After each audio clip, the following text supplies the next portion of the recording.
Instagram sahifasini rivojlantirish. Instagram sahifasini targ'ib qilish uchun ancha mehnat qilish kerak bo'ladi. Platformada allaqachon 1 milliarddan ortiq foydalanuvchilar mavjud. Raqobat katta, hamma obunachilarni o'ziga jalb qilishni xohlaydi. Shuning uchun siz Instagram sahifasini targ'ib qilishda bepul usullarni ham, pulli usullarni ham uyg'unlashtirishingiz zarur. Bu reklama, tanlovlar o'tkazish, blogerlarda reklamalarni joylashtirish, o'zaro PR munosabatlari bo'lishi mumkin.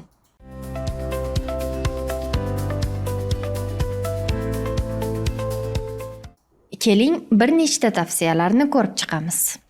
Instagram akkauntini bepul targ'ib qilish. Bu usullar faqat sizning vaqtingizni talab qiladi. Birinchisi, Instagramda biznes akkauntni yoqish. Agar siz Instagramni jiddiy rivojlantirmoqchi bo'lsangiz, birinchi qilishingiz kerak bo'lgan ish akkauntingizni biznes akkauntga o'tkazish. Unda oddiy akkauntda mavjud bo'lmagan imkoniyatlar mavjud. Masalan, kengaytirilgan tavsif, aloqa tugmalari, ya'ni telefon, pochta, manzil xaritasi, toifani ko'rsatish, statistika, reklama joylashtirish imkoniyati. Biznes akkauntga o'tish uchun yuqori o'ng burchakdagi 3 ta chiziqni bosing. So'zlamalar bo'limiga o'tib, keyin akkaunt bo'limini tanlang. Yorqin ko'k rangda yozilgan professional akkauntga o'tish tugmasini bosing. Ikkinchisi, akkauntga qiziqarli nom tanlash. Foydalanuvchi nomidan tashqari Instagram sizga logindan farq qilishi mumkin bo'lgan ismni qo'shish imkonini ham beradi. Bu yerda siz o'z ism-familiyangizni kiritishingiz, faoliyat sohasi, mahsulot nomi yoki xizmatingizni yozishingiz mumkin. Uchinchisi, sifatli avatar qo'yish. Yorqin va gapiradigan rasm tanlang. Biznes uchun kompaniya logotipi yoki ramzi, shaxsiy profil uchun esa portret mos keladi. Rasm tanlayotganda quyidagilarni yodda tuting. Yakuniy variant auditoriyaga dumaloq shaklda chiqadi, ya'ni rasmning chetlari qirqilgan bo'ladi. To'rtinchisi, Instagram sahifasini rivojlantirish uchun hashtaglardan foydalanish. Hashtaglar bir nechta vazifani bajaradi. Postni hashtag orqali qidiruvda topish mumkin bo'ladi. Post hashtagga obuna bo'lgan obunachilar lentasida paydo bo'ladi. Ko'p ishlatiladigan yuqori chastotali hashtaglarni hamma ishlatadi. Masalan, dengiz, kino, qahva bunday hashtaglar millionlab yoki 100 minglab postlarda bor. Instagram akkauntini rivojlantirish uchun har bir postga optimal tarzda ko'pida 10 ta hashtag qo'yish tavsiya etiladi. Maksimal miqdor esa 30 ta. Ularni matn oxirida, sharhda, post matnining ichida, agar mazmuni mos bo'lsa joylashtirish mumkin. Hashtaglar suratdagi yoki post matnidagi mazmunni ifoda etishi shart. Foydalanuvchilarga kerakli matnni topishga yordam bering. Chalg'ituvchi hashtaglardan foydalanmang. Agar post mashhur bo'lsa, unda siz foydalangan hashtagga obuna bo'lgan foydalanuvchilar lentasida ko'rinishiga ham imkon yaratadi. Hashtag ostida yoki unga biriktirilgan matnda akkaunt nomi chiqadi. Foydalanuvchi muallif profiliga o'tib, unga obuna bo'lishi mumkin. Instagram sahifasida hashtag tanlash uchun RightTag yoki boshqa servislar yordam beradi. 5-inchisi, geotaglardan foydalanish. Geotaglar yordamida postlarning qamrovini oshirish mumkin. Siz postga joylashuv belgisini qo'ysangiz, u avtomat tarzda shu joylashuvdagi postlar to'plamiga tushadi. Agar post ko'p reaksiya yig'sa va shu joylashuvdagi boshqa postlardan mashhurroq bo'lsa, topga chiqish ehtimoli katta bo'ladi. Agar sizning o'z nuqtangiz bo'lsa, masalan, do'kon, restoran yoki salon, uni albatta profilingizga va har bir postingizga joylashuvlarni qo'shing. Bu joylashuvingizni mashhur qiladi. Masalan, sizning do'koningiz katta savdo markazida joylashgan. U yerda foydalanuvchilar potensial ravishda boshqa joylarni ham Instagramda belgilashlari mumkin.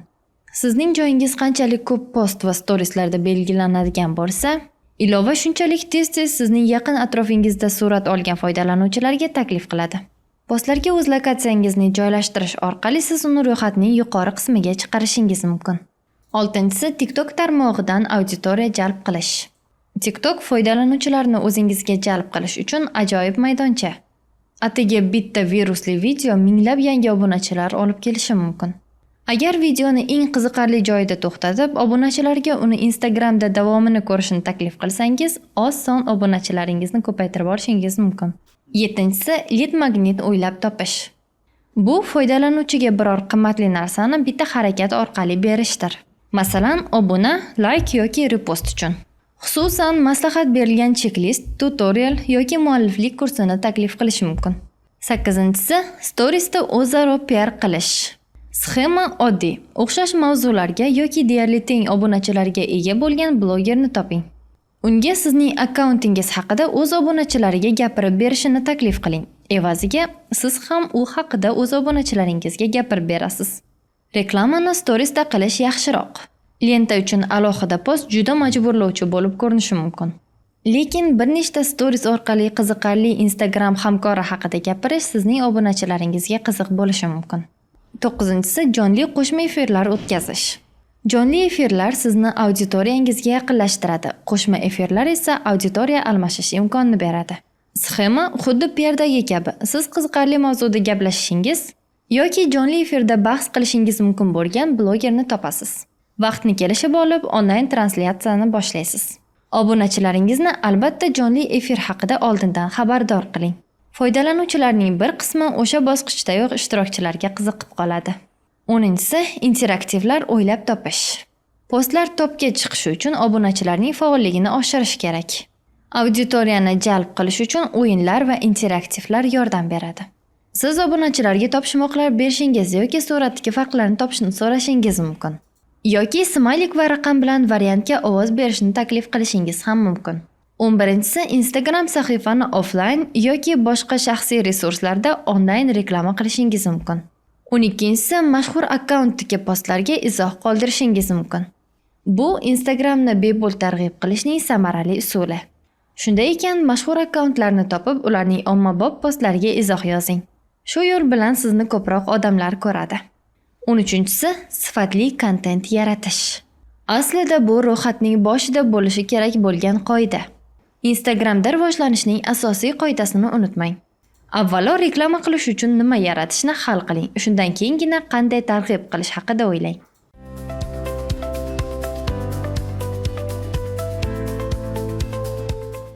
Instagramda pulli rivojlanish usullari. Endi Instagramda pulli rivojlanish usullarini ko'rib chiqamiz. Birinchisi, target reklamani ishga tushirish. Instagramdagi rasmiy reklama eng mos va qiziqqan obunachilarni jalb qilishning samarali usuli. Ikkinchisi, blogerlarda reklama buyurtma qilish.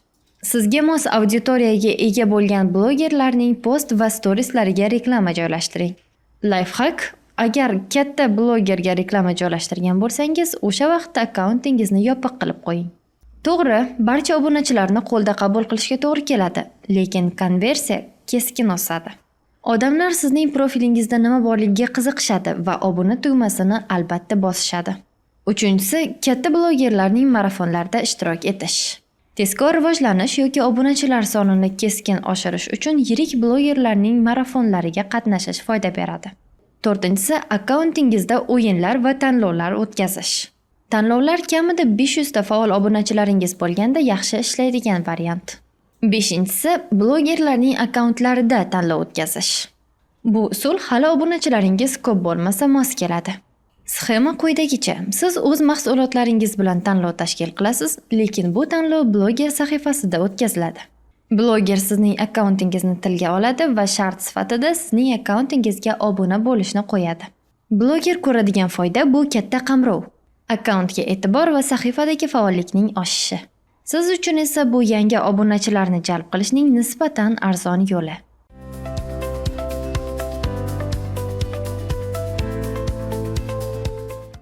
Agar siz kichik yoki o'rta biznes egasi bo'lsangiz, albatta Instagram yuritishni boshlang. Agar siz IT xizmatlari yoki raqamli xizmatlar bilan bog'liq bo'lsangiz, hoziroq Instagramni boshlashingiz shart. Internet tarmog'ida ko'rishguncha.